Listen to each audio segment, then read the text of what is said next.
Ragging करना एक कानूनी अपराध है जिसकी वजह से शिक्षण संस्थानों में रैगिंग बैन की गई है। अंबाला शहर के गवर्नमेंट पॉलिटेक्निक से एक छात्र से रैगिंग करने का मामला सामने आया है। पीड़ित छात्र सिविल इंजीनियरिंग का छात्र है। सितंबर माह में उसने कॉलेज में एडमिशन लिया था, जिसके बाद हाल ही में उसने एसपी अंबाला को एक शिकायत दी जिसमें उसने अपने साथ हुई रैगिंग की बात कही और अश्लील वीडियो बनाकर उससे पैसे ऐंठने की बात कही है। इस मामले का खुलासा तब हुआ जब उसके पिता ने उस बच्चे से एटीएम मांगा।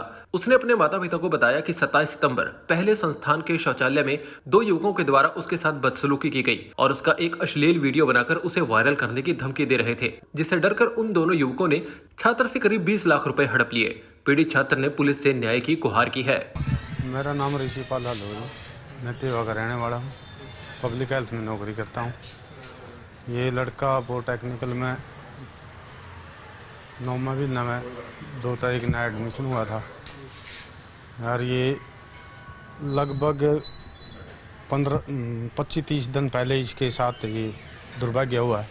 बाथरूम में ले के 2 लड़के ने इसके साथ ज़बरदस्ती पीछे के रास्ते से कुछ हरकत करके इसकी मूवी बनाई गई है। ये शर्मांदा लड़का हम किसी भी परिवार में 4-5 जियों के किसी को इसने ये किसी को नहीं बताया। डरता उनको जितने पैसे की डिमांड करते रहे पैसे देता रहा।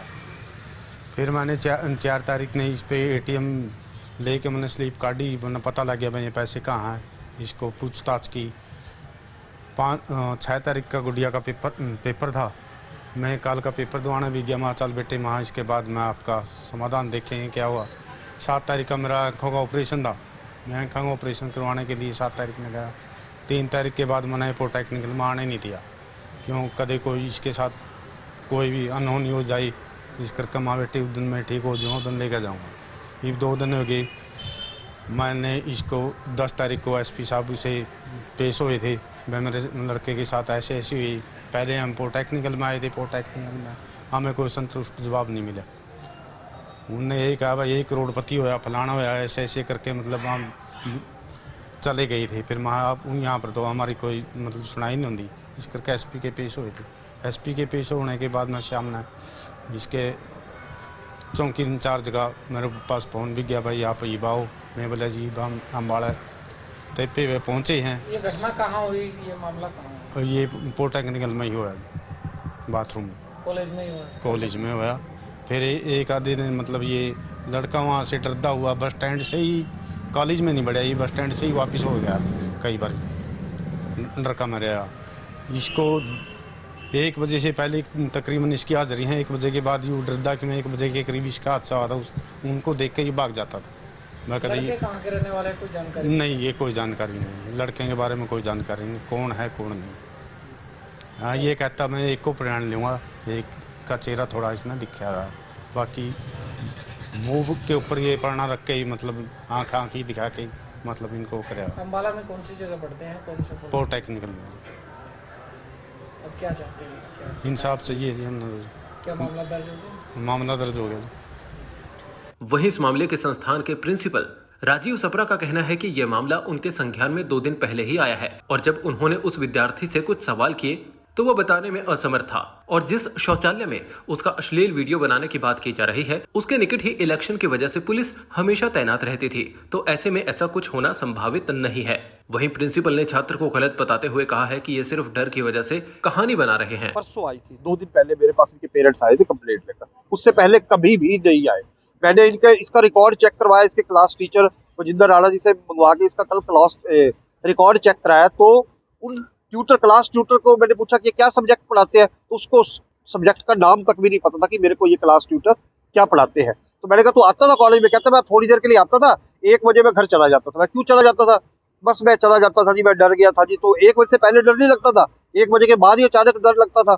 तो इसकी जब अटेंडेंस पता कराई मैंने, मुश्किल से 20-25% अटेंडेंस होगी। 10-12 दिन आया। पिछले 2 सितंबर से लेकर 11 नवंबर तक सिर्फ 10-12 दिन आया। इसके सेशनल एग्जाम भी शुरू थे 4 तारीख से।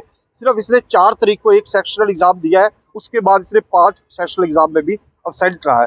अब कौन बच्चा होगा या कौन पेरेंट्स चाहेगा कि मेरा बच्चा कॉलेज ना जाए और सेशनल ना दे? तो हमें तो ये लगता है कि जैसे सेशनल हमारे ऊपर भी प्रेशर डाल रहा है, सेशनल मेरे भी लगा दो और मेरी अटेंडेंस भी पूरी कर दो, क्योंकि हमारे कॉलेज में 80% अटेंडेंस कंपल्सरी है और इसकी अभी तक मुश्किल से 25-30% अटेंडेंस है। तो अब इसकी अटेंडेंस भी पूरी नहीं हो रही, सेशनल भी नहीं दिए। तो अब क्या किया जा सकता है, आगे देखते हैं क्या होता है। वह इस मामले में एसएचओ सिटी थाना का कहना है कि पीड़ित छात्र ने 2 युवकों पर रैगिंग करने के आरोप लगाए हैं। पुलिस मामले की जांच में जुटी है।